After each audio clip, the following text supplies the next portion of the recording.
Okay, and there's 1 more minute to start. And before start, I still want to remind everyone that you are free to turn on your camera, that we can see your face, and you are feel free to introduce yourself in the chat box.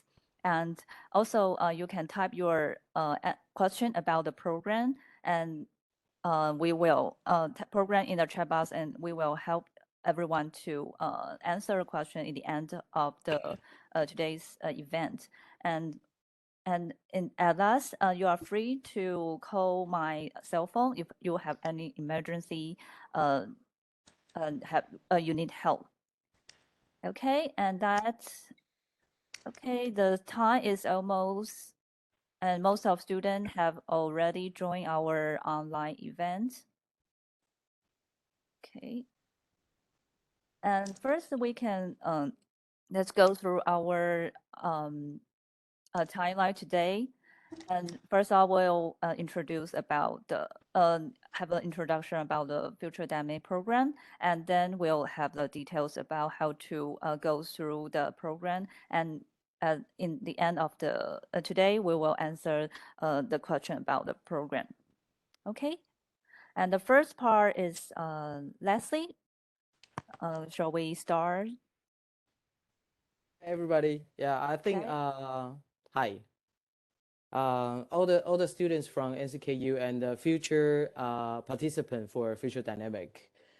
Please, this is kind of a request. Please leave your name at the chat box, okay? Yeah, so in 中文也可以啦，就是如果你英文好像不太会打，就是 totally 中文也可以。Okay, so I would say first, actually the reason that we try to take the English as the major language for the communication language is that will be exceed the minimum of the communication numbers that we can have.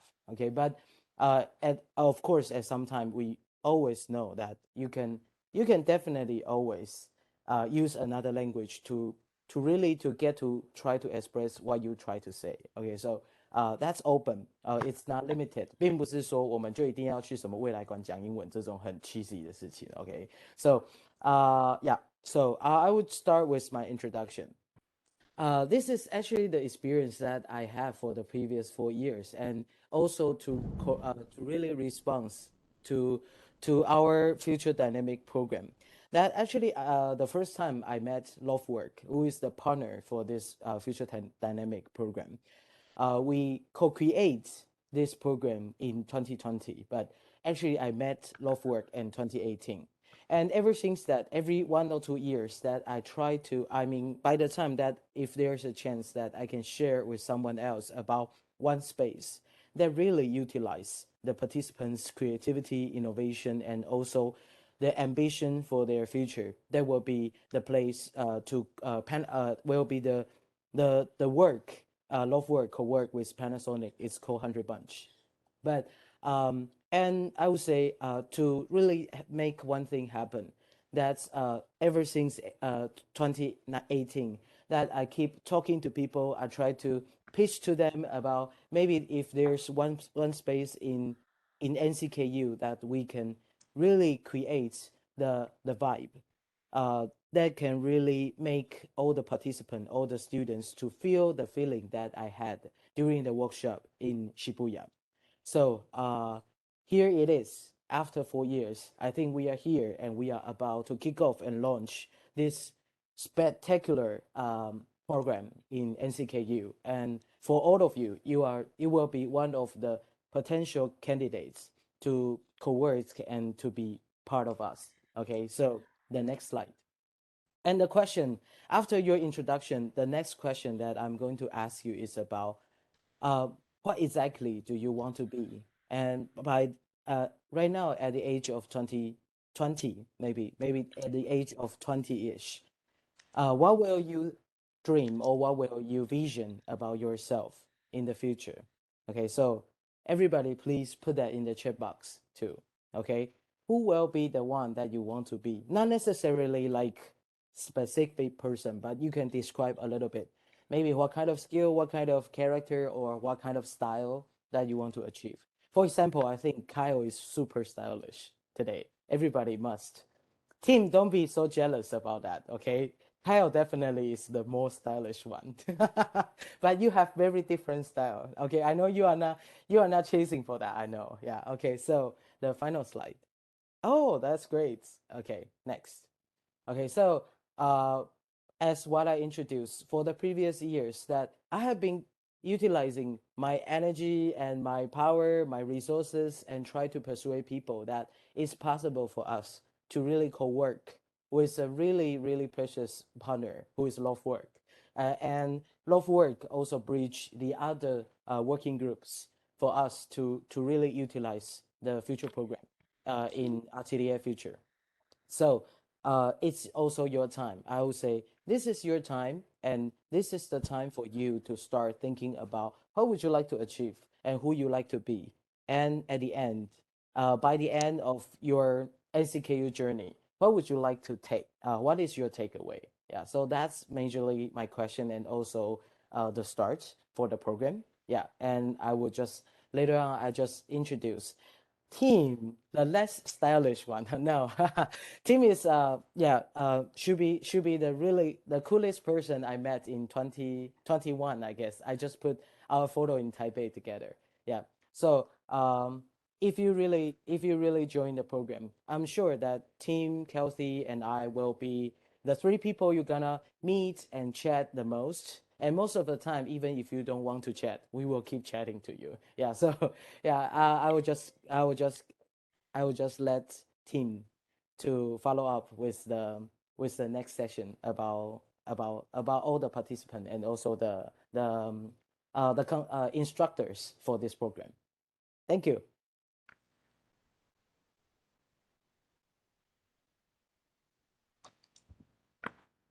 And one quick reminder that you should, if that's possible, please just turn on your camera so we can actually see your face, like how you can see ours. Okay, thank you. And also, at the time that the presenter are switching our slides, please raise your questions and we will summarize all these questions.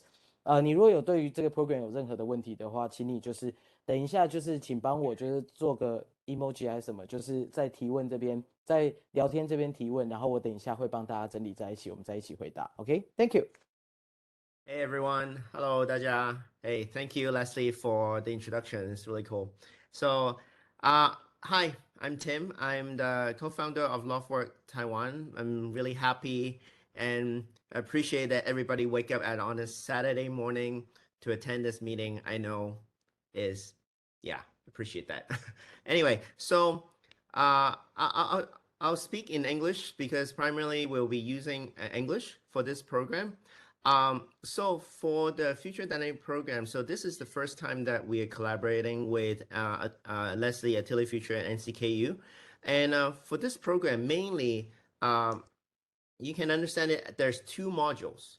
So the first module is about the creative leadership development, which later on Kelsey will be explaining in details.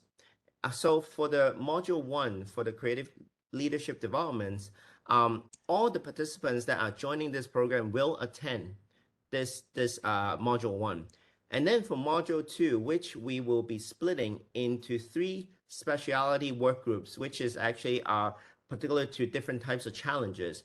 And for people that are interested in joining this program, then you can choose which work group that you will want to attend. So we have 3 work groups.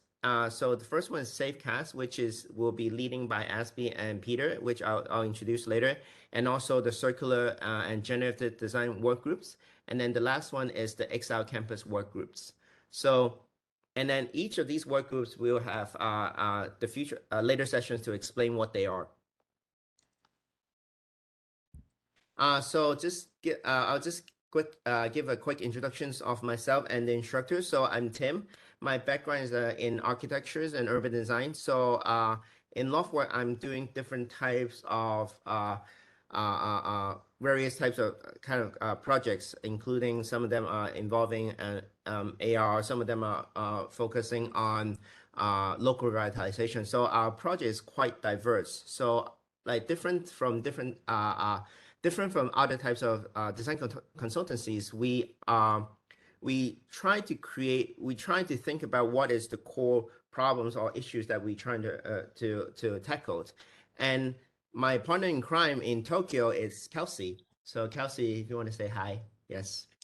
So she's focusing quite a lot on sustainability. So some of you might have joined the last Global Schools Jam events with NCKU before.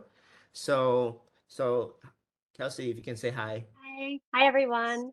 Yes. For those of you who joined our mini jam before, it's very nice to see you again. And I'm really excited to work with you again for this program as well. Awesome. Thank you. And then for the Safecast group, it will be led by Aspie and Peter. So Aspie is the lead researcher of Safecast. So Safecast is an NGO that born out of the Fukushima disasters in 2011. Yes. So and then he's also the professors in the Misashino Art University and also Japan Women's University. So his specialty is also on Japanese architecture as well. And Peter is the co-founder of Safecast. So he besides the volunteer work in Safecast, he's actually an expert in fintech, and also he's the advisor of fintech for the Singapore government. So Aspie, if you can say hi to everybody. Hi everyone. Glad to be here. Look forward to telling you about Safecast and to hosting a bunch of you for this program. Awesome. Thank you, Aspie. And then for the creative circular and generative design work groups, we're working this year with KIT, the Kyoto Institute of Technology, specifically with the KO Design Lab. So this is led by Mizuno Sensei, Suda Sensei, and also Horikawa Sensei. So unfortunately, they cannot join today, but they recorded a video to explain what is the program and what you can expect from this kind of cross-disciplinary groups. Yes. And then last but not least is the I don't know how to explain it. I'll let Kyle explain himself, but anyway, so Kyle is a professor in Parsons right now. So he's joining us from New York, and Kobayashi Sensei joining us from Gifu, and also Paul joining from his home in Taipei, I guess. So Kyle, if you want to say something to everybody. Hi everyone, I'm so excited to be a part of this workshops and cost, and I'm looking forward to work with all of you. Yes, thanks Kyle. And then Kobayashi Sensei. Yes, so I'm Kobayashi. So I'm really so super happy to be here. So nice to meet you. Thank you. And then Paul. Hi, 大家好. Very nice to be here also. Looking forward. Yeah. You're more chatty in the chat room, actually. Yeah. I was distracted in the chat room. So. Already. Yeah. Okay. Sounds good. So without further ado, I'll let Kelsey talk about the creative leadership developments. Hi everyone. Thank you so much, Tim. And it's very nice to see you all here today. So first, I just want to say that, yeah, the 3 work groups that have been arranged for this program are all super exciting. And if I were a student, I would have a lot of trouble to decide which one I would want to join. But in any event, I'm here to tell you about the Future Dynamic program's kind of base program, which is called the Creative Leadership Development. And so this program, we have 4 focuses. Go to the next slide. There we go. Thank you. So our 4 major focuses are about personal growth, engaging with creative thinking toolkits, learning about business and operational models, and finally the idea pitch. So basically, I'll go into these a little bit more in detail, but about personal growth, basically we're hoping to be able to guide students to understand their own strengths, their weaknesses, their tendencies, and their aspirations. With the creative thinking toolkits, we hope to learn design and critical thinking methodology, and different kinds of communication techniques. With the business and operational models, we're hoping to provide you an opportunity to understand the structure of how to implement your solution and to identify the essential stakeholders and targets of your ideas. Finally, with the idea pitch, we want to show you how to communicate your idea concisely and effectively, because even if you have a really fantastic idea, if you don't have the way to really touch base with the people that you want to get that idea into their heads, it might be a little bit difficult to actually, go a little bit past the first step. So in terms of personal growth, there are 5 points that we focus on for this element of our program. First is about mastering ambiguity. So our ability and temperament to handle contradicting insights, paradoxes, and conflicting needs is very essential for today's generation and today's times. At the rate that technology is advancing, you'll be surprised, I think, to see, how things are going to be looking not only in 5 years or 10 years, but even less than 1 year. So I think that getting used to seeing these kind of paradoxes, even, not just within this program that we're, joining in with NCKU, but in the world in general, this is going to give you some additional resilience.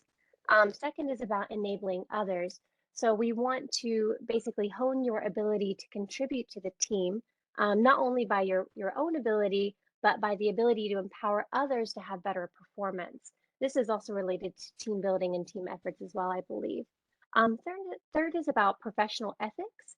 So we think it's very important that you learn about how to establish yourself as a professional and learn how to take steps to make amends when mistakes are made. The next one is about learning how to learn. So oftentimes when we're in a typical or traditional classroom, perhaps you're very used to, listening to a lot about, what the professor is saying or reading a lot. These kind of passive ways of learning are still, for better or for worse, the main way that we're taking in information. But basically, whenever you're outside of the classroom, when you're in a museum or whenever you're in any kind of location where you have opportunity to absorb new information, there's different ways that you can learn how to learn and how to recall and how to utilize that new knowledge. Finally, is about developing your own personal leadership style. So we think it's very important that all of the students have a better understanding of their own leadership potential and how to incorporate that into their ideas in the future. Our next slide is about creative thinking toolkit. So I'm just wondering, I know that a lot of us have our cameras off, so it's a little bit hard to get a feel for the room, but I'm very curious to know how many people in the audience have used design thinking methodologies or design thinking processes in their other classes or maybe in other workshops. So I'm wondering also, like, if anybody has heard about the double diamond design process. So basically, I'm asking these questions because there's 2 kind of phases that will become very important while we're learning about the creative thinking toolkits, and those are divergence and convergence. So the first 2 that you see on this slide, sensing and visioning tools, they're used for the divergence part of the design thinking process, where we're trying to think beyond the solution or what we already know, and also beyond the status quo, so that we can create some kind of breakthrough ideas. The third and fourth icon that you see on this slide are about prototyping and scaling. So these tools are used for the convergence process, where we are trying to analyze the ideas generated through a critical lens in order to visualize or to materialize our idea in order to become a deployable solution. Okay. So the third one that I would like to talk to you a little bit about as well is the business and operational model phase of this program. So for our introduction to business and operational models, we will be continuing our scaling process from the first half of the Creative Leadership Development Program. In particular, we'll be focusing on the business canvas model, or business model canvas, sorry, as a base for students to dig deeper into their ideas, get out all the bugs, and structure their proposition related to their work groups. So the skills that we will cover in this section will also include basic project management skills, how to conduct user interviews, as well as how to align the incentives of key, yet sometimes very diverse, stakeholders, as well as about the target users themselves. Yes.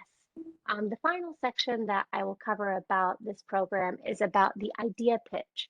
So I think maybe some of you who have become familiar with terminology related to startups, for example, are very, knowing well about this concept.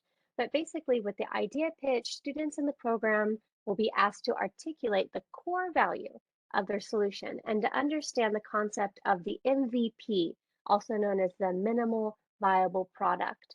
We will learn how to present our solutions in a format such as an elevator pitch, where there's like a maximum of 2 minutes with no slides. Basically, you just really want to hook somebody in that 2 minutes with the goal of getting them to ask you more about your idea, as well as the pechakucha style, which is going to be basically 20 slides, 1 image per slide, 20 seconds per slide, basically leaving it up to the speaker to be able to really articulately convey their idea through images alone and their own words. Yes, so that's actually all for me from now. I warmly welcome any kind of comments or questions that you might have. I think that you guys have also seen the QR code in our virtual background. So if you don't have a question right now, but maybe you want to find out more information, of course, you can scan the code and find out more information there. I really look forward to seeing the applications for this program, and I hope to see some of you in our class later on. That's it for me for now. I would also like to take this as an opportunity to introduce the next speaker who's going to be kicking off, the 3 work group explanations for today's program. So I'm going to be welcoming Asby Brown. So Asby Brown is a Safecast lead researcher. He's also a writer, as well as a leading authority on Japanese architecture, design, and environmentalism. He's been living in Japan since 1985, and he is the author of several books, including The Very Small Home, Just Enough, Lessons in Living Green from Traditional Japan, and The Genius of Japanese Carpentry. Since the Fukushima nuclear power plant disaster in March of 2011, Asby has been a lead researcher for Safecast, and which is a highly successful global volunteer-based citizen science organization devoted to developing new technology platforms for crowdsourced environmental monitoring, which promotes open source and open data principles. So yes, I'll be passing now the baton to Asby to tell us a little bit more about the Safecast work group. Thank you, Kelsey. Yeah, like I said, it's great to be here. Let me get my slides going. Give me a moment. Keynote, yes, share. Then I think I have to go here. Do we see this? Do we see my slides? Yes. Okay, great. So, oh, wait, one moment. I have to escape. I have to go back to the beginning. Let's do it again. Okay. How are we doing? You see the slide? Yep. All right, great. So yes, Safecast is a citizen science group, and we focus on generating and sharing open environmental data. And we began your March slides. 2011. Hello, what was that comment? Oh. Is there a problem? Your slides. Pardon? Is there a problem? Maybe you need to try to reshare again. Yes. Okay, one moment. For some reason it dropped. Yeah, let's go again. It's okay. I think for the by the time we're waiting for Asby's slide, that maybe we can have the other students, maybe to post a few questions. Tim seems to be sharing. Okay, Tim seems to be sharing content. Is that good? Now, do we see a slide? Yep. Yes. Okay, one moment. Then I'll go back. Are we good now? Yes. Great. Yeah, so we started in March 2011, right after the huge earthquake and tsunami and the beginning of the Fukushima nuclear power plant disaster. And many of you remember seeing this nuclear reactor explode on March 12th. And this was after the government and the TEPCO, the power plant operator, had all said, oh, there's no problem, everything's under control. So suddenly people realized, wow, maybe we can't trust all of this information we're getting from government and media, et cetera. There were a lot of pictures of, like things like children being scanned for radiation as they go into their evacuation centers. There was a lot of problems caused by this. And in a situation where there's a big disaster, it's very reasonable for people to say, can I trust the data? Can I trust the data? We're all about generating trust and generating the open data in order to do that. So our response to this disaster was to develop devices to measure radiation, to make a mapping system to put the maps and data online, and to build a community of motivated citizen scientists who want to measure radiation. And this is a photo of some of our volunteers at Tokyo Hackerspace. We developed radiation detectors we call B Geigy, and B is for bento, like a Japanese lunchbox, Geigy for Geiger counter. Several models over 18 months. We developed 7 different units, but they all had GPS and data logging. They use a pancake radiation sensor. They have Bluetooth. The processor is an Arduino, which is becoming familiar to you guys. It's all open source with open hardware, and the data is open, and it's designed as a kit. So people who join our module will be able to get experience using this device and making a Geiger counter themselves. We began by mapping Japan. Because that's where the disaster started. We have a lot of data. Everything in color here on this map is data gathered by volunteers about radiation in Japan. But soon it became global. And now we have over 186 million data points in our data set. This is the largest data set, open data set of radiation data anywhere, even larger than most governments. We have a lot of data from Taiwan. Actually, volunteers in Taiwan, and Tim has been very active in this as well. You can see maybe big clump of data in Taipei, big clump in Tainan, lots on the West Coast, not so much on the East Coast. So one of the other things we're hoping to do in our module is to get you guys to collect more data for Taiwan about radiation. And it's very simple. Basically, you just take that big Geigy and walk around with it, or you stick it on your car. You'll learn about how to do that and how to upload the data to our API. And yes, everything we do is open. All the data is open. The designs are open. The software programs are all open. Anyone can check them out, can participate, can modify them. So we'll talk a bit about open data and the importance of that as well. And what we think our system really does is brings checks and balances to the official data that we get. And on the left, this is like the typical system is in the emergency response headquarters. They send out people with a lot of different kinds of detectors, and they're sending data back, and it's kind of a closed system. And if you don't trust that system, well, then, the data doesn't have a lot of value for you. But our system on the right, because it's open, not everybody participating even needs to know the other people. You don't even need to trust them. You don't need to know them if you trust the system itself. It's an inherently trustworthy system. So we function as bringing trust to the system itself. And by doing that, then we think people will trust the data more easily. So when we started, we assumed that the hardware, the software, all of that stuff would be the most challenging part. But in fact, building a community is more challenging.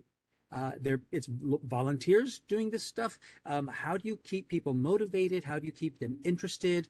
Make sure people feel appreciated, give them some incentive, etc. So we have community all over the world now. And it's very, very important to learn how to build communities and how to, in a sense, manage that as well. And here's people in Fukushima Prefecture who had just built a bunch of these bigaigis. We have workshops a lot. This is another one in another part of Fukushima. Young people, old people, all walks of life, housewives, students, everybody can participate. We're very, very inclusive, and we think that's important as well. I'm also thinking about the time as well. So the Ukraine invasion, Russia invaded Ukraine in February of this year, and lots of people became very concerned. What's happening in Chernobyl? What's happening in Zaporizhia, where this other nuclear power plant is? And we have partnered with groups in Ukraine, in the Czech Republic to use our systems to provide data. And now we have some very, very good data after the invasion showing the situation in Chernobyl, and we're hoping to get more data from other places that people are concerned. But we have a lot of data from all around Ukraine now, and that's something else I'd like to tell you all about. I'm personally spending a lot of time with this right now. So another thing that we do, part of our project, is air quality. And this has been going on for several years. And last year, we unveiled a unit called the Air Note, which measures particulate, PM 2.5, et cetera. It's very, very compact. You just stick it on the window. It's solar powered. It uses something called the Note Card to send the data to the servers over the cellular system. And this is a very, very interesting design. We're very, very happy with. We can talk a little bit more about that as well. So that's the end of my presentation. I think we were concerned that I wouldn't, that it would go over time, but I think I'm under time. I'll just say again, our project needs all kinds of people. It needs people who know about hardware, people who know about software and web design, people who know about databases, also people just who have people skills. Who like to get out and be with people and talk and do things together. So we have a lot of opportunities for students with a lot of different interests in our module. And I'll be around for Q&A. So if you have any questions, feel free to ask me. And I will now stop sharing and switch it back to Tim, I suppose. Thank you so much, Aspie. Thanks. I'm sure that actually there's already quite a lot of questions on the chat already. So if you after you can review some of the questions already. Yeah. So for the next group is the Circular and Generative Design Work Group. So this is leading by Mizuno Sensei and also Suda Sensei and Horikawa-san. So for this work group in particular is actually very cross-disciplinary, meaning that there are three focuses for this work group. So one is actually to understand how do we make transformations from a linear economy to a circular economy. So for the first part, it will be focused very much on how are we trying to interject these types of disruptions into the existing linear economies. The second part is actually about biomaterials or alternative materials, where students participating in this work group will get their hands on in terms of making their own biomaterials. And then the third part is actually about using parametric design or generative design tools to be able to try to use digital tools to do optimizations and prototypings. So without further ado, I wanted to let you just see the videos from Hello, I am Daijiro Mizuno. I'm a professor at the Kyoto Institute of Technology, as well as Keio University Graduate School of Media and Governance. My specialism was fashion design, but I gradually expanded my scope of research or scope of interest into diverse fields, including social inclusion, digital fabrication, circular economy, and so on and so forth. Throughout those years of my sort of expanding scope and expertise of design research, I was engaged in various design research projects with Google, Sony, and some other web companies, and the gas supplier, and so on and so forth, to speculate the future visions of the design and society at large. So with that in mind, I would like to introduce the course we are offering to you. As a supervisor, I am giving you the lecture in the first week and acting as a guest lecturer or critic for the final week. But in between, I'm acting more or less as a supervisor, coordinating the entire course.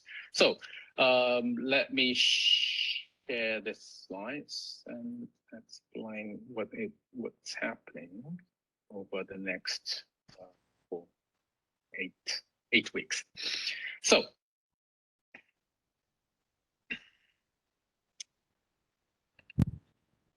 this is me. and I've done my introduction very briefly. Okay, let me explain the synopsis or the objective of this course. We have done the very similar project called School of Fashion Futures in the summer of 2021, together with the Loftwork at Kyoto Institute of Technology as a summer school. There, I kind of coordinated the course in such a way that it offers the diverse projects or diverse sort of topics, including design for circular economy, circular design, and biofabrication and algorithmic design. They are not a sort of a standalone respective entity. They are more of the intertwined sort of design arena. Partly because the area I've been working on, which is about sustainable fashion, is not just about the development of the biodegradable materials or the subscription-based service design. They are the sort of intertwined, interrelated space where the multifaceted sort of designs are required in order to challenge this very difficult and wicked problems of the environmental sustainability. So one solution is not enough, but 2, 3, and multiple solutions coupling the designing of the materials, products, and services are required. So we came up with that course together with Loftwork in 2021. And for this occasion, we are revising, tweaking a little bit of the original course and delivering you this new course. So why circular designers are needed now? Well, at least for a fashion and the textile industry, as well as the product design industry, it's a very imminent problem. We are experiencing the extreme temperatures, extreme climate change, but the optimism associated with designing is still at present in the design in the existing design educations and industrial practices. We are thinking as though the status quo of the society is just continuing. We have this sort of hypothesis that everything is going to be all right, just like 10 years ago, 20 years ago, or 30 years ago. But that's not happening. It seems that this extreme weather is not going to be extreme. It is going to be our de facto standard. So in order to challenge this sort of pressing problems, circular designs or the designs that change the status quo from the linear economy to the circular economy is absolute must. But in order to do that, we can't just simply wait until all the existing systems change. So this is a really good sort of opportunity for us all, not just for you students and tutors, but for the organizers of the projects like this, to experiment and speculate the possible new sort of future visions for our future selves. So let me explain the syllabus of this course. The week 1 is going to be about the lectures on the circular design, and plus the science fiction prototyping workshop facilitated by the Loftwork team members. Circular design is a really sort of complex field requiring, just like I said, the integration of the multiple design principles elements. Sometimes they're contradictory. Sometimes they are, you might find the shortage in the theory or the practice. But what I want to share with you is the very current present status of the research and practice associating with the circular design, and explain the future prospects. So I am the one who's giving you the lecture on the week 1, and a exercise follows afterwards.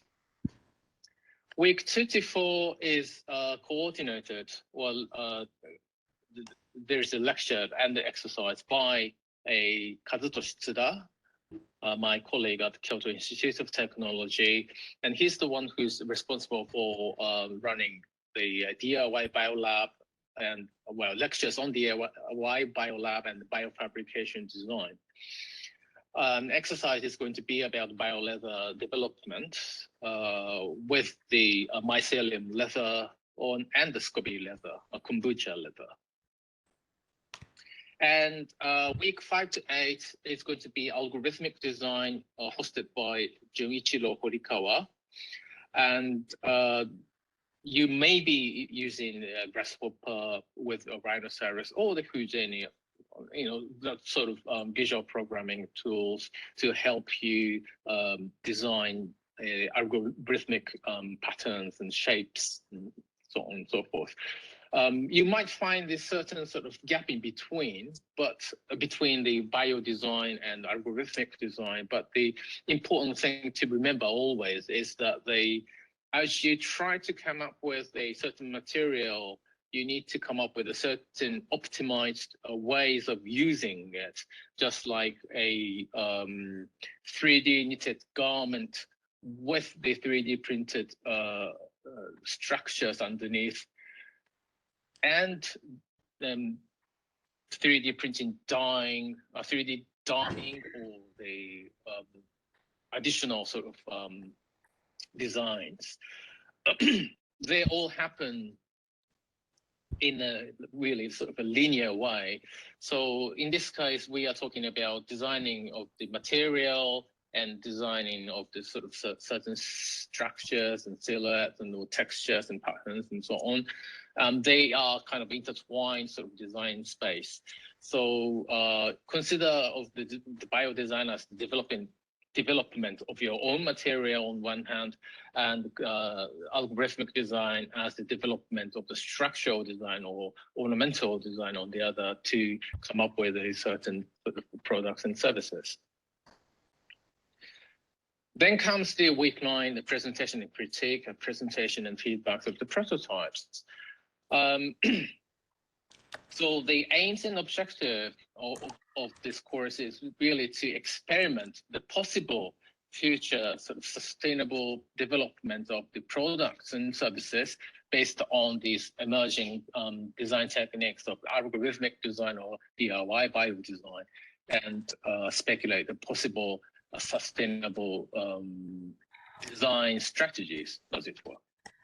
And to help you achieve that end, we are also offering you the guest lecturers presentation as a series, including designing services for the circular society, or the upcycled materials in practice, or the food tech, the use of the 3D food printer for reducing the food waste and so on.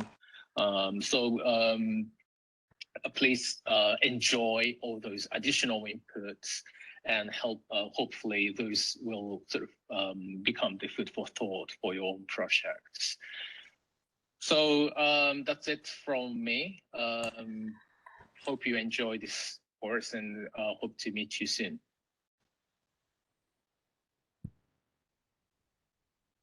Okay, so for this one, for the work groups, actually, before I also wanted to introduce one more person, which is Kosuke. So, hi. So Kosuke is actually is our colleagues in Kyoto that are helping us to coordinate in this course as well. So, yeah. So Kosuke, if you can just quickly say hello. Hi, this is Kosuke. Yes. Nice to meet you. So, yeah. So he'll be helping us to coordinate this class in Kyoto. And then for this one, this is the syllabus that I'm sharing. So basically, echoing with Mitsumo Sensei's part, so for this part is at the classes within this 9 weeks will be breaking down into 3 segments: circular design, biomaterials, and algorithmic designs. So if people are interested, please post your comments. We'll be able to answer some of these questions today as well. So thank you. So, and then for the next part is the XR work group. So I'll let Paul to take over the screen.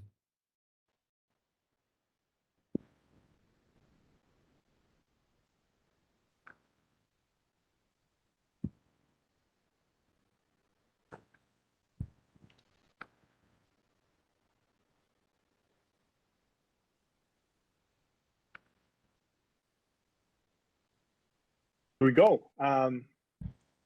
Yep. Everyone hear me all right? Yes. Good. Okay, good. Let's do it. Hi, my name is Kyle Lee. I am an assistant professor at Parsons School of Design. I have been teaching here for the past 15 years. And 我的中文名字叫做李树刚。那my research and interest in the recent years are mostly related to immersive medias and related technology. I also list some of my resume items that related to Taiwan and my career in general. This is something that wasn't mentioned in my bio early on. And I just want to point out one of this item is not true. So hopefully we have time to talk about this because I was not traditionally trained. So I walk a very beaten path to where I am today, and which allow me to do a lot of things in a very cross-disciplinary way. I would like to introduce myself in these days as a play experience designer and developer. And this is a title and a job description that doesn't exist when I was in college. Next slide, please. And there is a research done in 2017 by Dell Technology and the Institute for the Future. And they stated that 80% of the jobs that will exist in 2013 hasn't been invented yet. So we're 8 years away. And many of you, whatever that you're studying right now, you might be working in a brand new job and field of research in just 8 years. So that goes back to what Leslie was talking about early on, to really have an open mind to think about what are the possibility. And then there is a possibility that you can do something that you love in about 8 years, right? Next slide, please. So from the media design point of view, if we're thinking about in 2013, we'll be entering the idea like this metaverse, right? We are really rethinking about how mobile network and social network is working. There's a research early this year talking about 92% of Facebook users are looking at the content on their mobile phone. And 80% of those users only use mobile phone for social media and a mobile internet. So imagine we started out with our cell phone by texting each other, by sharing images. And now with TikTok and IG, we share video with each other. And I'm really excited to imagine what will be the way of communications in 8 years in 2030, right? Would it be AR, VR, MR? Would it be a new version of smartphone, or we completely give up smartphone and try something else, right? So all the drawing you see on the bottom of the slides is actually a recent patent filed by Meta, Facebook. And they are addressing a sort of a hologram-ish communication method, right? So everyone is geared up for the future. So the question for you is, are you ready for this, right? So in this workshop, next slide, please. In this workshop, we're going to looking at 3 major places that matters for this dynamic future. The first place is the idea of a location-based design. And for the context of this workshop, we'll be looking at your school campus, the NCKU, right? And you all know every building in your school. When I Googled the campus, I saw this giant tree that I really love.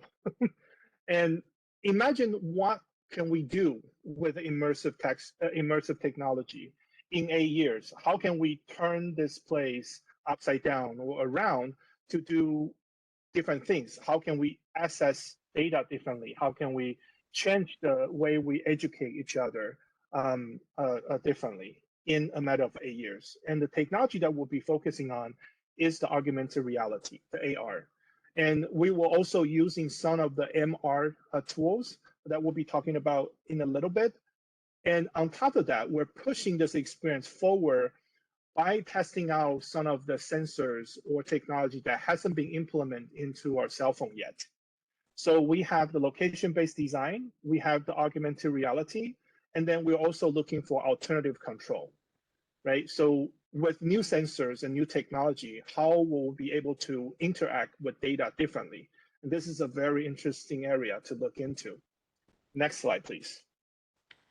So I am on the alternative controller side. I like to look at things in my day-to-day life and imagine what if I can turn this specific object into a game controllers. The technology that we'll be using in this workshop is compatible with Lego bricks. And we have Paul, who is an amazing digital fabricator. He knows how to build things, how to 3D print, and how to laser cut stuff. So there's a lot of opportunity and possibility on the hardware interface side. So how can we push ourselves beyond just working with a phone, and how can we bring the reality and the virtual world more closely together, right? That will be a question that we're looking for answer in this workshop. Next. So the platform that we'll be using is Styly. It is a very comprehensive set of tools that allow us to build experience without coding. I have been teaching VR AR development for over 10 years now, and one of the most biggest challenge that I run into is my designer and artist student doesn't know how to code, right? But how do I use different tools? And this is happening right at this moment. Is there's more and more content creation tools that doesn't require coding or use alternative ways to do logic development and giving behaviors to digital objects. So in this workshop, besides the Unity and the Playmaker, which is a visual scripting tools that we'll be using to handle all the logic and interactions, so you don't have to code anything. And we also have 3 new features that's added into our platform.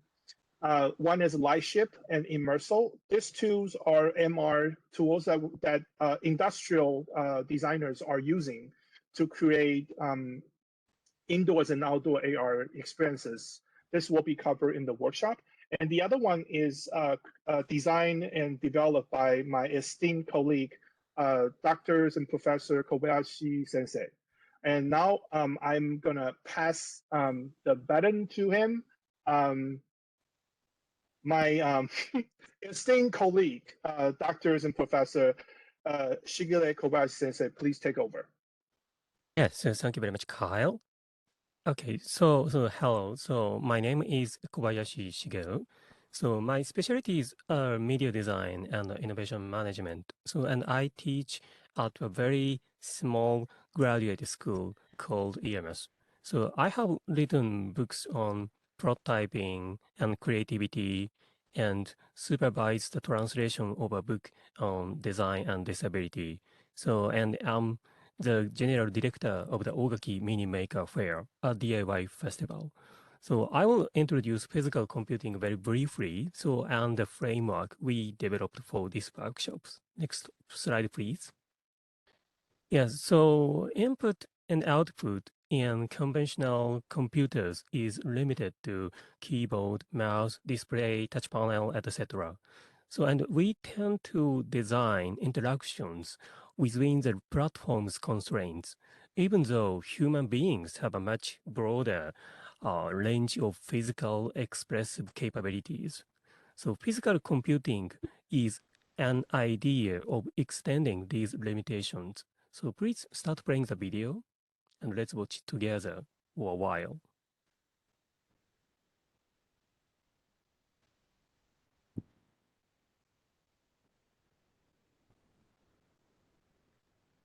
Yes, so this video shows an interaction presented by Disney's Research Institute, so about 10 years ago. So when you think of AR, you may imagine the experience of holding up a smartphone and looking at content. So, however, if we design with physical inputs and outputs in mind and assume that the environment can also be dynamic, so we can move into a new dimension. Okay, next slide, please. Oh, okay. Oh, thank you. So, and I will introduce the framework we will be using. This framework consists of two elements. The first is the M5 stack, a modular toolkit that combines a compact controller with various inputs and outputs without soldering. So this toolkit enables using a variety of inputs and outputs wirelessly. So next slide, please. Yes, so and the second one is an SDK for Unity. So this SDK is for Playmaker, a Unity plugin that allows visual programming. So this slide shows assigning interactions to events from a gesture sensor. As shown here, you can design interactions intuitively without writing code. Next slide, please. So let me show you an example.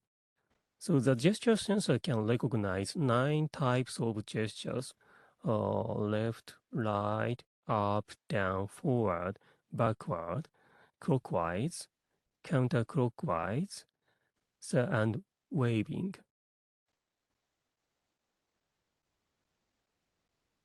So by assigning interactions to these gestures, so you can easily create a scene in which you physically interact with an environment that overlays digital space on physical space.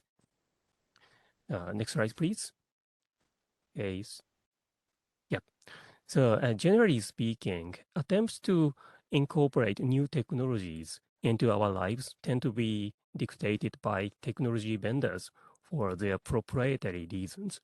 For example, as the author points out in this recently published book, so the smart cities that attracted so much attention a few years ago have repeatedly failed due to technology vendor-led initiatives. So if you become able to fully interpret technology through this workshop and express it concretely through production, you may be able to play an essential role in designing the next generation of society. So thank you very much. So I want to pass my baton to Paul, and Paul will introduce details of the program. Thank you very much. Thank you.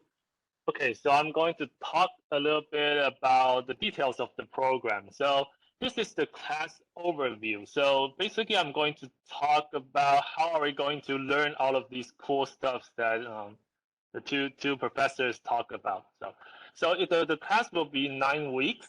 And for the first five weeks, which is the first part, we are going to focus on the technical side. So we are going to learn step by step, starting from learning styling and go into Unity plus Playmaker to build the AR scene. And then we are going into the IO framework, which is going to use the M5 stack and all kind of sensors to play with all the sensors. And then we are going to build our own customized controllers for XR, and so you can build something like this cool thing. Okay, so at the 5th week, we are going to learn how to scan a location in order to deploy our AR scene into the real world, which is going to be the location-based experience, right?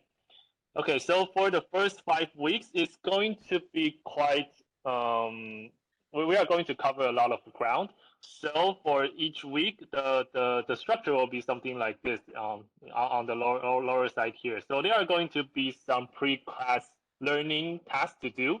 And then in the class, we are going to have some lectures, and we are going to have some hands-on sessions, and then we are going to have some ideations. Then after class, we are also going to have some homeworks to practice those functions and the softwares you have learned. So so students are expected to spend around 6 hours per week for the first 5 weeks that we think that will be needed. So please note it. This is the time frame that is going to be like this. Okay.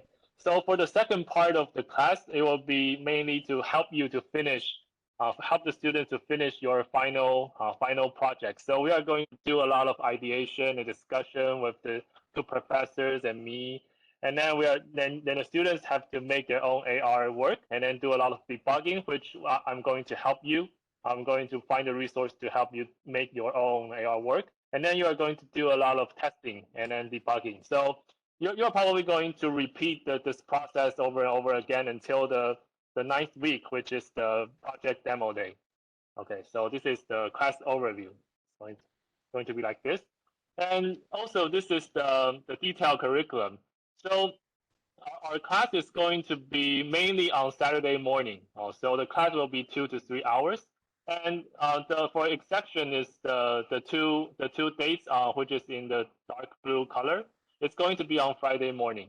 Okay, so it's going to be on Friday. So please note that these dates you are free to join. Okay. So I want to talk a little bit about who should really join this class. So basically, there are no limitations of which department you are from and what is your background to join this class.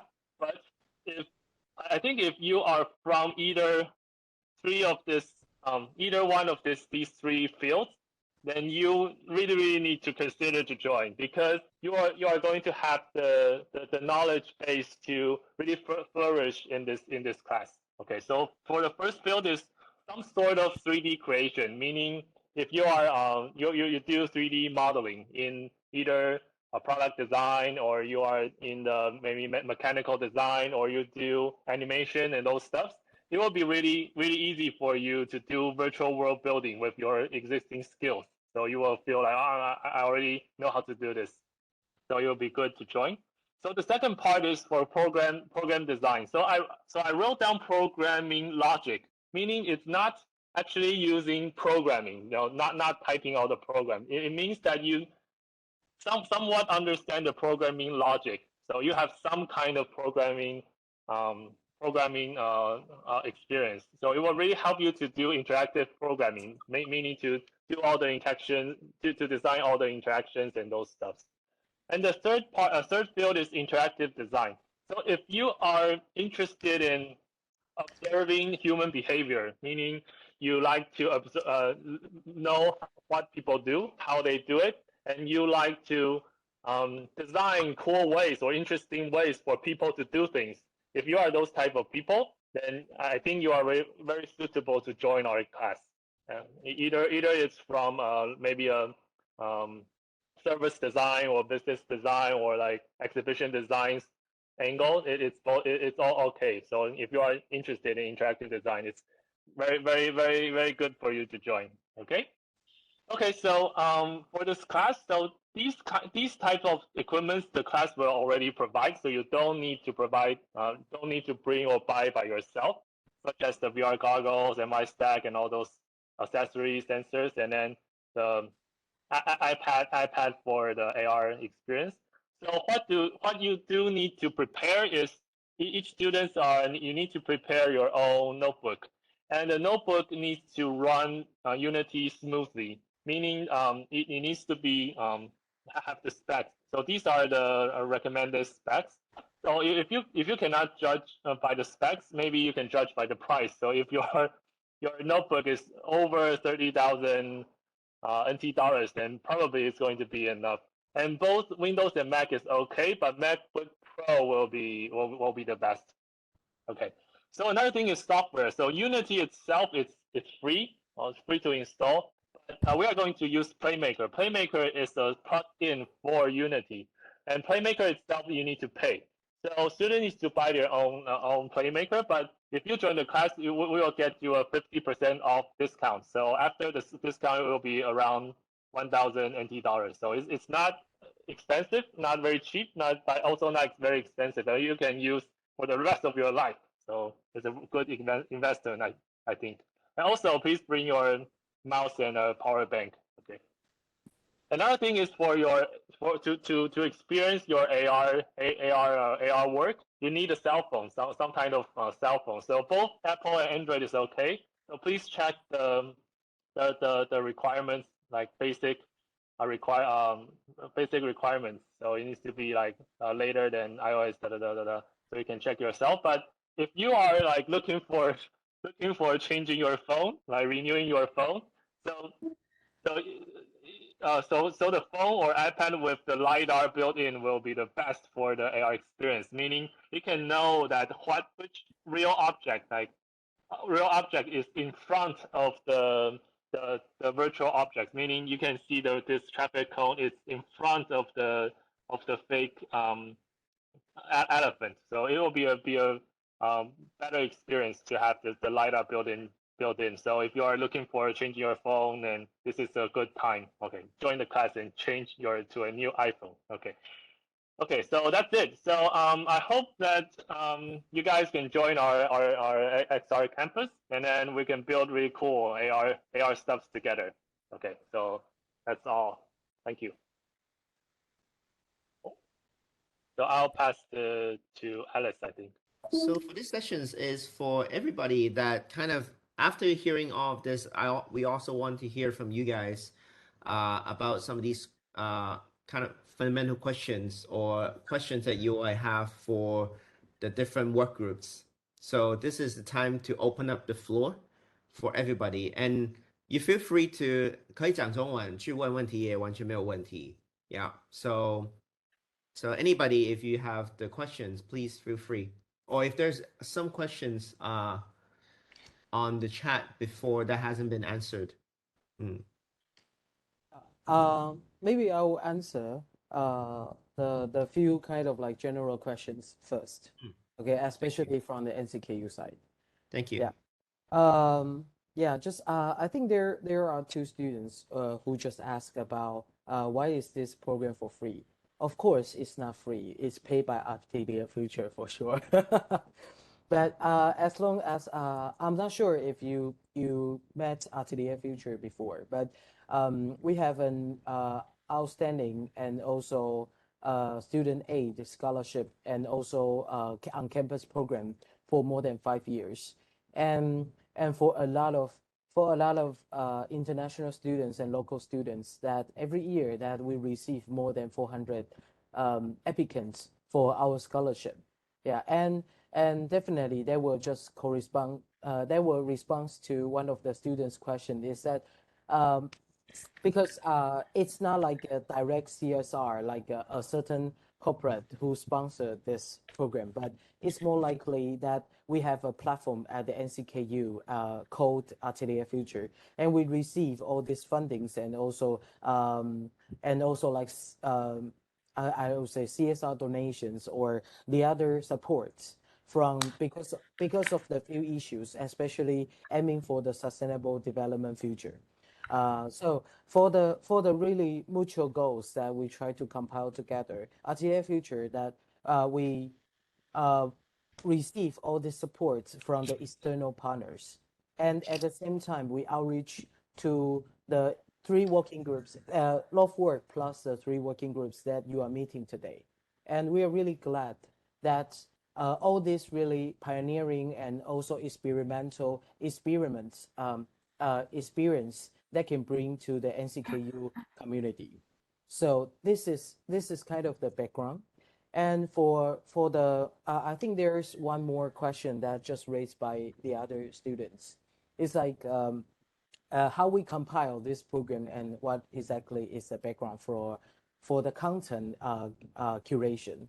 I would say if you guys know that actually the building of atelierfuture, it's built in 1958. Yeah, 1958. And it's under the collaboration of NCKU and Purdue collaboration in American aid. And at the time, I think the original mission for the building itself is it's design plus engineering. And And during the time that I'm having the really like deep discussion and also to dig out what is suitable for the next generation experience for the students, and also fitting to the original theme for this building, that we actually combine the design and practice and also the hands-on experience and the sustainable developments all together into the 3 groups. So overall, I think that's kind of the recall for how we compile all these really meaningful and also really cool instructors from various of backgrounds, and really hope you and for the and Tim, is that okay for you to answer about how we enroll them into the creative leadership program and also divide it into the working group and how the groups is going to interweaving? Yeah. Sure, no problem. Okay. So I get a question from is it possible to take the course but not take part in the program? My answer is probably no, because you have to enroll in the program, meaning that actually all the students that are enrolled, because we have a capacity of only 30 students will be able to join this program. So you need to apply. And one of the key points, because there's going to be a lot of active discussions. So this is not so much as a lecture based, but actually there's going to be a lot of peer-to-peer discussions, but at the same time, there's going to be a lot of tinkering. So you kind of need to spend if you were, because we try to use our resources for people that really want to get involved. So this is really not the lecture based. So that's why, in a way, in some sense, you see the video, actually we try to have more FaceTime. We want to get your reactions. And at the same time, especially like for the creative leadership developments, a lot of it actually is more like a one-to-one types of discussions, and also actually trying to find out your own leadership style, and actually like helping you to better understand your own strength, weakness, aspirations, and tendencies. Yeah, so those are types of things that actually takes time to have these types of more personal or one-to-one, these types of interactions. Yeah. And then also to answer the questions regarding whether or not this is online or offline. So me and Paul and all the other Lawful members will be working together with Atelier Future team members in NCKU in 未来馆. So we'll be gathering in 未来馆 for those period, for the time that we're in class. But at the same time, like Kobayashi Sensei and Kyle and all the other instructors will be joining in the same time online. So though it's actually a hybrid between online and offline, and definitely we'll actually have offline hands-on exercise during those periods.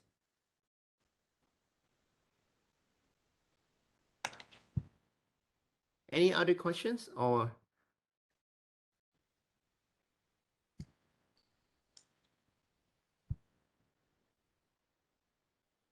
Actually, maybe there's a little bit, maybe we can go into, maybe Alice, you can explain a little bit about the merits. Like, what do you get from joining this program part? Yeah, we can jump into that a little bit, and then we can stay on the Q&A. Okay. Yeah. Okay, hello everyone. I'm Alice from Atelier Future. Hello again. And in the end of my part is to share about how to apply for this program. And we first of all, we want to I believe after today's online application, online introduction, you'll have more full picture about this about this program. And this is a very awesome program that for you to get hands dirty. As you see, there are the lecture and many things you have to engage, and also you can solve the real world issues. And also we have the perfect teacher just join us today, you can connect the international network. So we are really welcome you to join this program. And details about application, who can apply. And mainly we want to the current students of NCKU and from sophomore level or about to master level are welcome. And about the most important enrollment period is from today to September 4th, Sunday. I will show the application form later. And we will announcement on September 12th, and students have to reply to confirm that you will join the program. And the program period will from the September 19th to November 19th. It's a long-term class from about 9 weeks, and the September 2022 will start the first class. And as the team have mentioned before, the number of applicants is 30 students. And this is the how to apply is to fill in the Google form. And I will send the link after, to chat box later. And the key points about application is that motivation and wellness. And as what we have mentioned before, you have to engage a lot in this program. So you have the declaration to 17% attendance rate, and on average, you will devote 9 to 12 hours per week to the program. And I believe that after today's, you will have, maybe you have to absorb more information from today. So you can, we have make a question form. You can to type your question to this form, and we will answer within 3 weekdays. Also, we have to make an FAQ post on Atelier Future fan page. So for more information, please follow our fan page, Atelier Future. And also, you are welcome to contact me. And this is the number, my office number, 80921. Yes. And later I will put all this information in the chat box also. Thank you.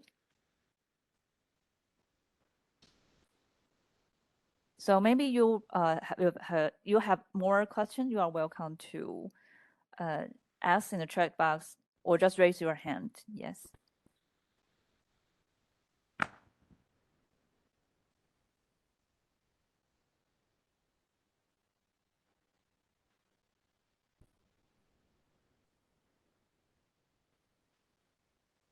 So, by the way, I'm answering some of the questions on the chat box about, like, for example, like, what will you exactly learn from the circular work groups? So if there's other people that have these questions, so you can break it down into 3 parts. One is for the first part is to understand the basic principles or like the latest practice of how to transform from a linear economy to circular economy with different types of case studies. So Mizuno Sensei is from like the fashion background. So in a way that he will tell you about, for these types of industries, what are the disruptions or within the supply chain that they're planning to interject these types of innovations.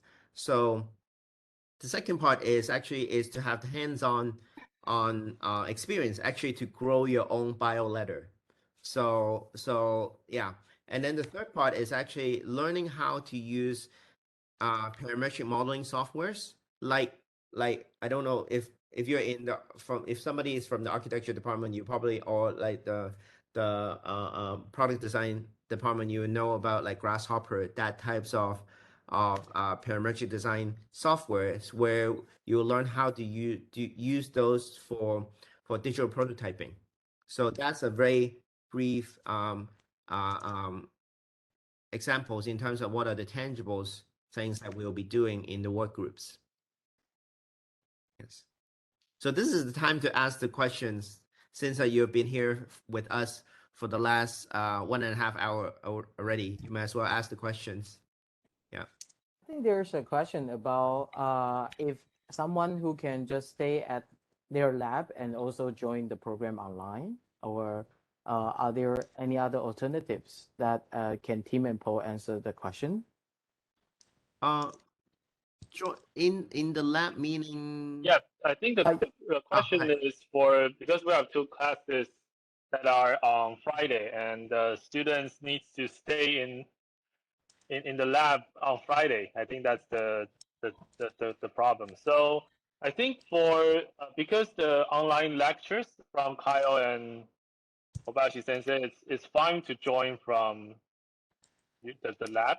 But I think the biggest problem is the hands-on sessions, meaning I'm going to be there, be at the classroom to like step by step lead the students to make something. So I think if we can work out something, then still teach the students to do whatever you need to do, then it's fine.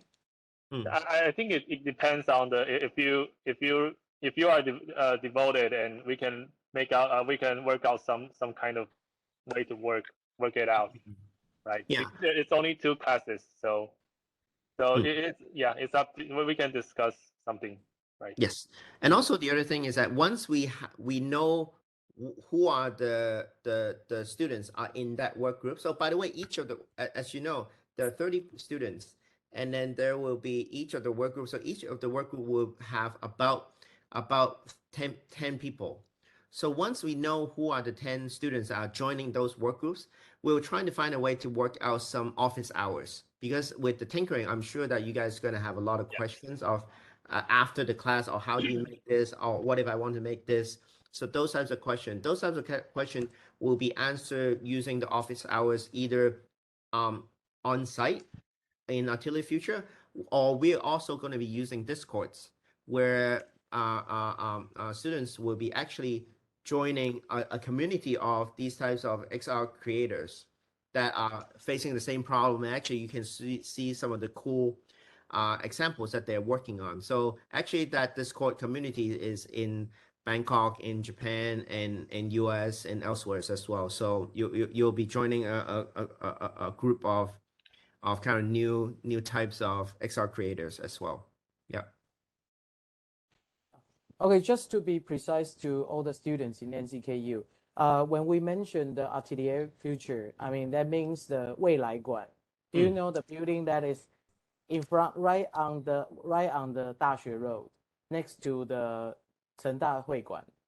And for that building, the 3-floor tall building, the gray scale one, yeah, that's the Atelier Future building. Yeah, so in Chinese, we always call that the 未来馆, or some of the international students, they call it the College X building. But I mean, since this year, that College X has already relocate to their formal sites. Yeah, so right now the building will be formally just operated by Atelier Future, and also one at the first floor there will be the OIA, the Office for International Student Affairs. Yeah, so if you have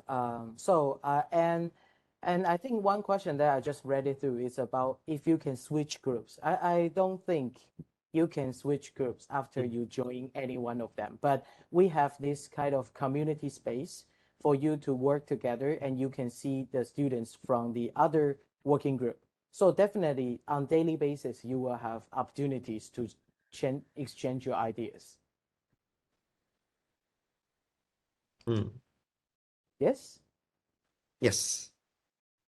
Thank you very much. And sorry, there won't be an academic credit for this course, because we try to make this more like a really independent journey that for NCKU students to participate.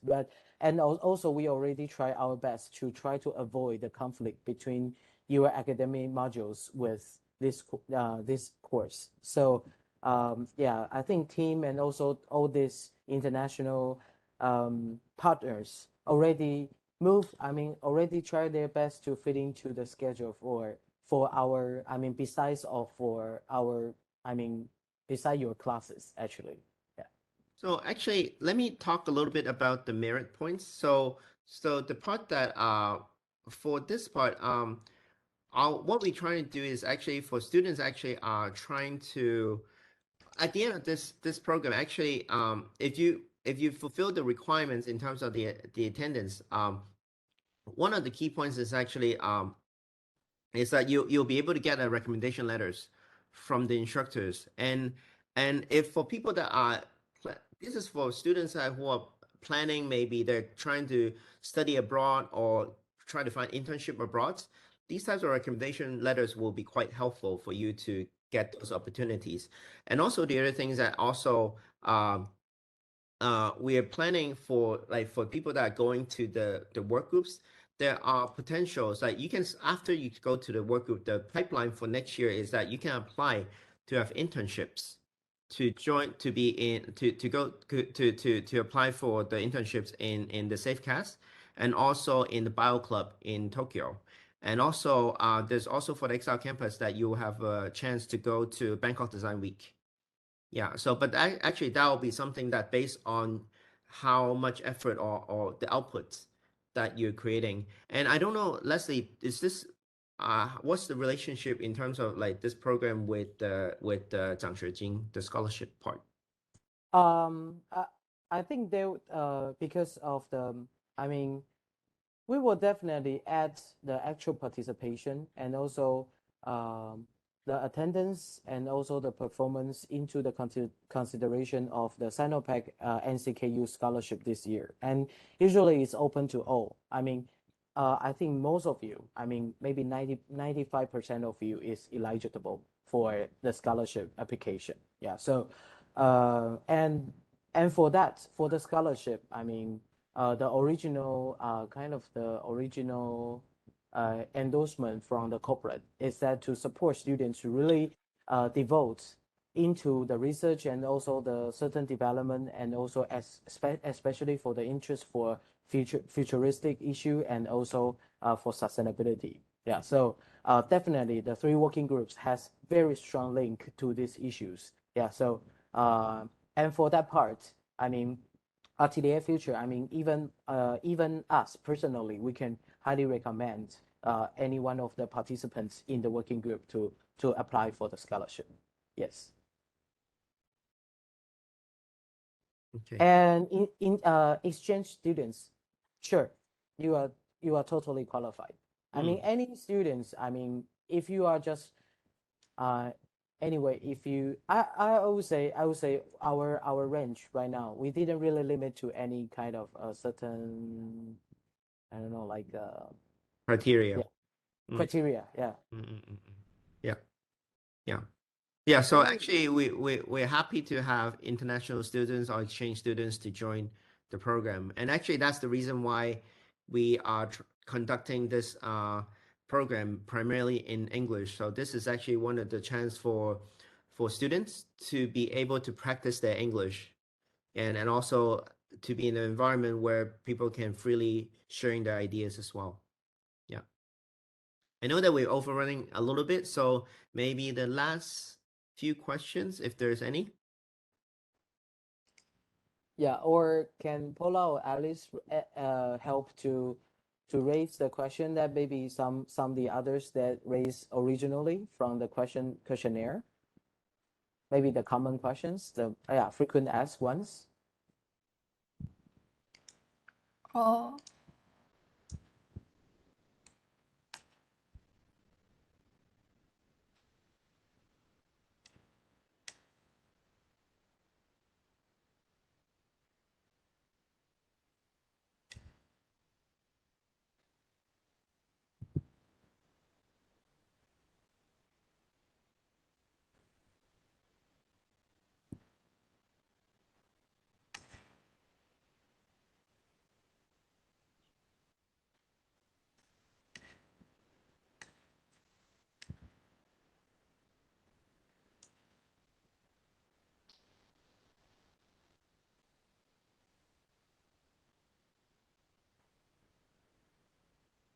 So maybe we can answer the question from here.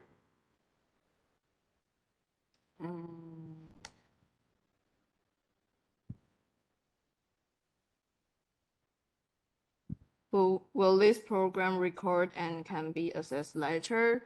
Are we going to record every online program? Maybe in Structure or Atelier Futures team member? Are we going to record the program? Oh, We'll sure. be recording the program, but because because it's not really a lecture based, so you're not gonna get much if you're just listening. There's a lot of exercise involved, so like I don't want there's no easy. Oh, I want to join, but I just want to listen. You won't be able to get much out of that types of experience. Yeah. So if you really want to join, you need to put your action where your will is. So you should apply. Yeah. So if you are the student if you are interested in this program, please help us to apply the application. And I think most of the question we answered. Our class. I think we have one question at the chat box about Cixuan asking about the previous experience. I think this is the first time and it's brand new in NCKU, I would say. Nothing like this really happened in NCKU before, but I think they're very similar and also not similar, but I mean the structure or the really overarching vision for Law Forward can be shared by the team or Kyle, or anyone who joined in this kind of international collaboration before. Okay. Yeah, just wanted to know the work of this program before. So just Cixuan, just to let you know, so this is the first year that we adopt this program into NCKU. So, but like for example, like the Safecast work group actually has been going on for quite some time. So actually, the Safecast project has been going on for the past 10 years. Yeah, and then the circular and generative design, we have been hosting this types of event programs actually in Kyoto. Yeah, and actually there's another iterations of that happening in the same time in Kyoto at this point. And then for the third one, for the XL campus, actually is we have been working on this AR work group that types outside of NCKU for about 3 years. So this is the first time that we are bringing this program into the context of NCKU, and actually this has been customized into students. So yeah, so that hopefully that answers your questions. Okay. Yeah. For February, definitely we have all the bilingual information about the program, about the instructors, about the syllabus, and almost everything on our Atelier Future fans page. And also there are 1 or 2 websites that we are open for that. So please find the information. And also for the guys, if you are interested in Safecast, in School of Fashion Future, and also about styling and new view, you just Google it. Yeah, we don't need to explain. Yeah, but anyway, so the last bit, sorry, the last bit is that so the starting period for the applications is from now till September 4th. So meanwhile, I'm sure that you will have more questions. So Alice has already been, you can ask a lot of these questions on Facebook, and on the Facebook group, Atelier Future Facebook group. And at the same time, we will try to organize some of these questions and answer some of these questions by the instructors. So yeah, and also the application, we'll post the syllabus calendar with the details of the weekly breakdown for all of the class, including the creative leadership developments and each of the work groups on exactly what time, which day we'll do what on that calendar. So you'll have the kind of full understanding of that right after this presentation. And they will join our virtual like working platform like Asana or the Slack. Yeah. And I the think other it'll be on the international. Slack group. So yeah, we'll have a Slack group to have a group of people that ask the questions, and then yeah. Yes, Yeah, that's correct. and we only are looking for 30 people. Yes.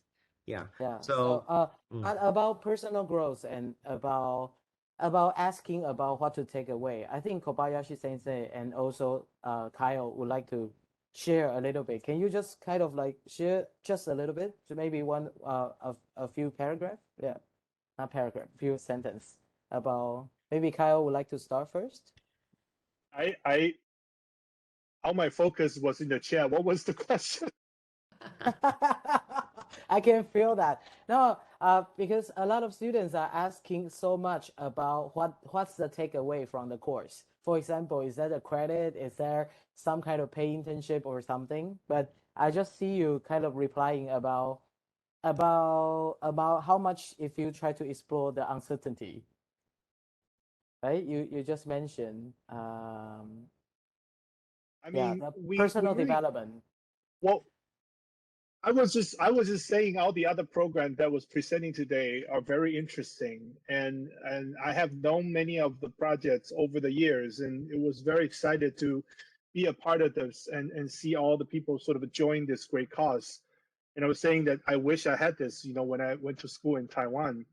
But I think we're in a situation. So I was very surprised, like Casey, when I see the report that there are 85% of the jobs in 2030 hasn't been invented yet, right? And that was a report from 2017. So if you do a little math, you realize, okay, so at least there are 52%-ish of job hasn't been invented yet. And this is because all the new technology are coming out, and a lot of big tech companies are changing the foundations of our technology. They want to move away from phone. They want to introduce new technology. To them, new technology means new services, new opportunities, new job possibilities. So this is a very exciting time for people to really go out and try stuff, right? And I think this program kind of embraced the very awesome nature of providing all these different ways of fashion design and circular design, and you get to make your leather. That is amazing. That we actually have a course doing that in New York. It's one of the most popular course about biotech and bioart.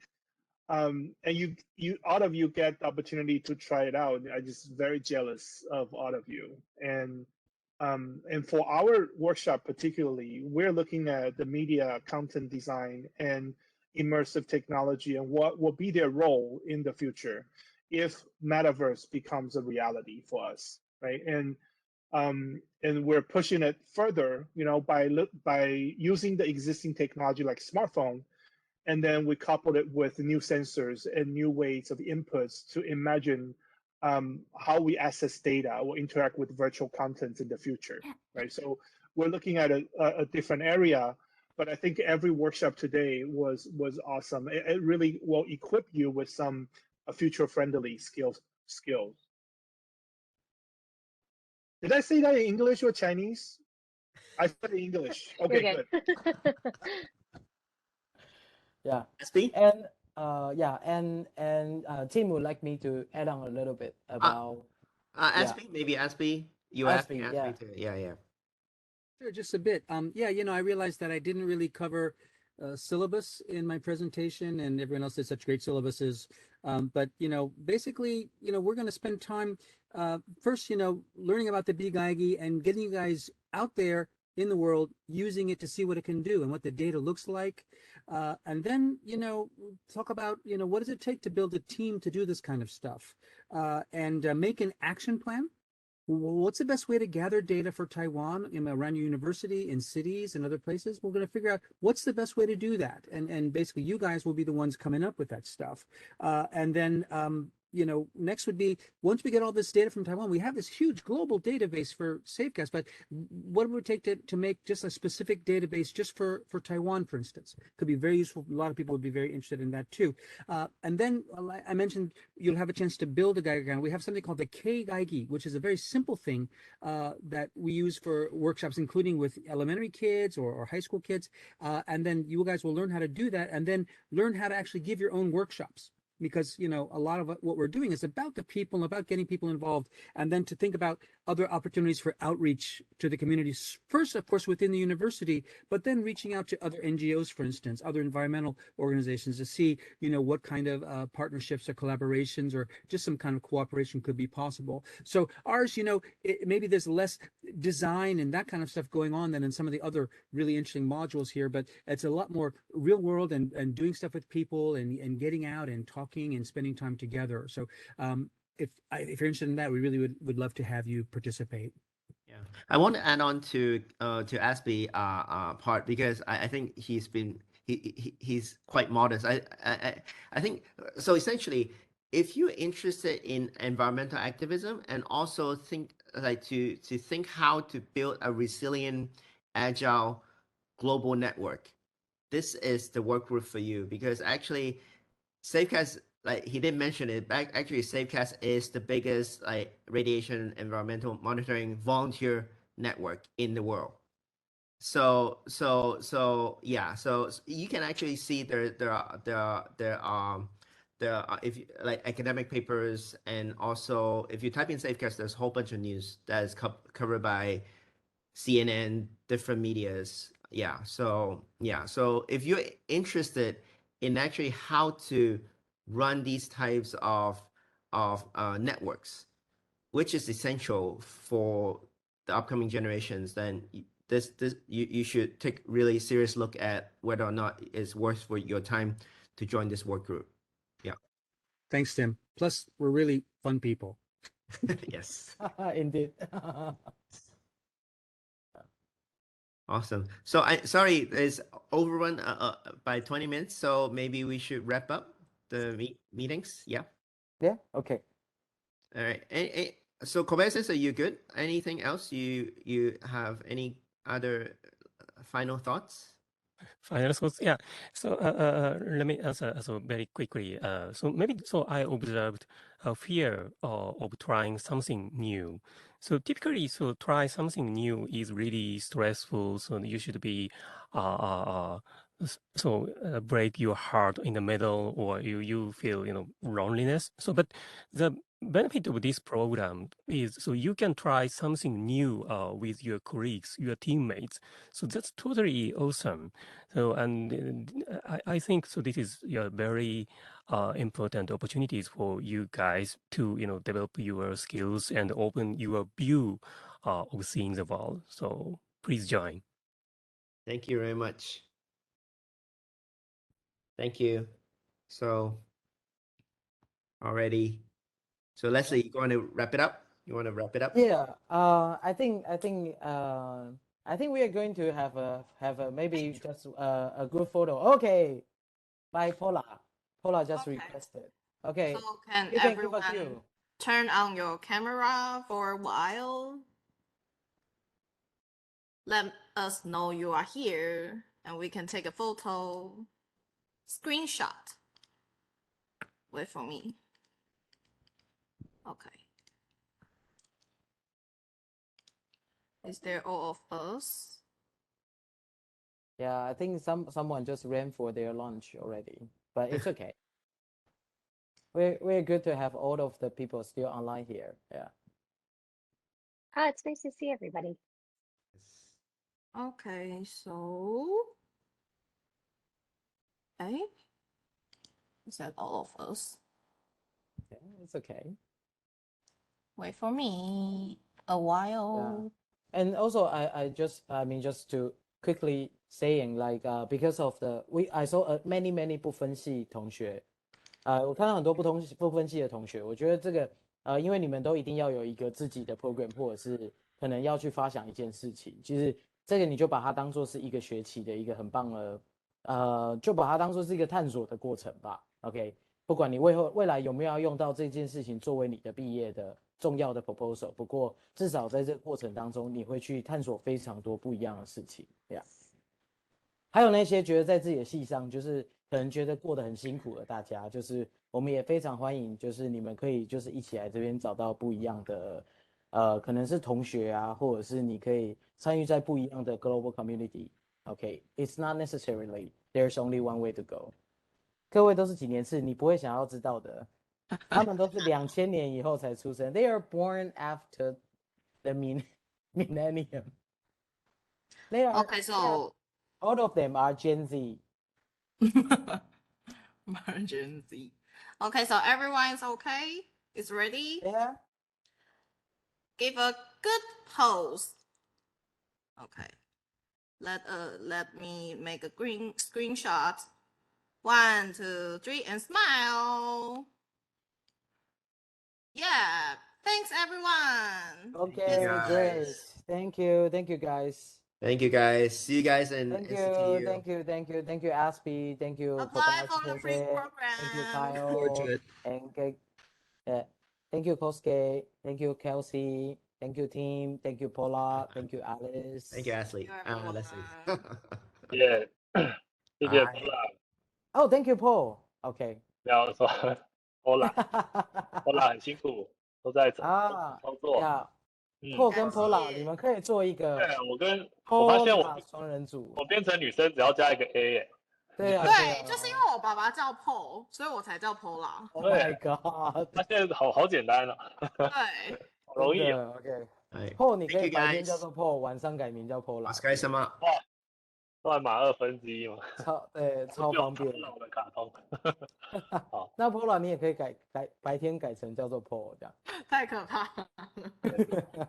变性。大家再见。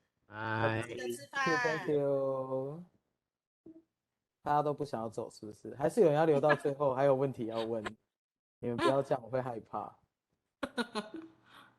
115级耶，你们刚好看到吗？115级 means the person is going to graduate in 2026.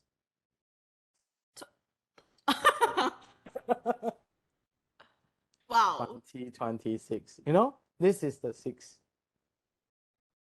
It's ridiculous. Yeah. Okay. Thank you.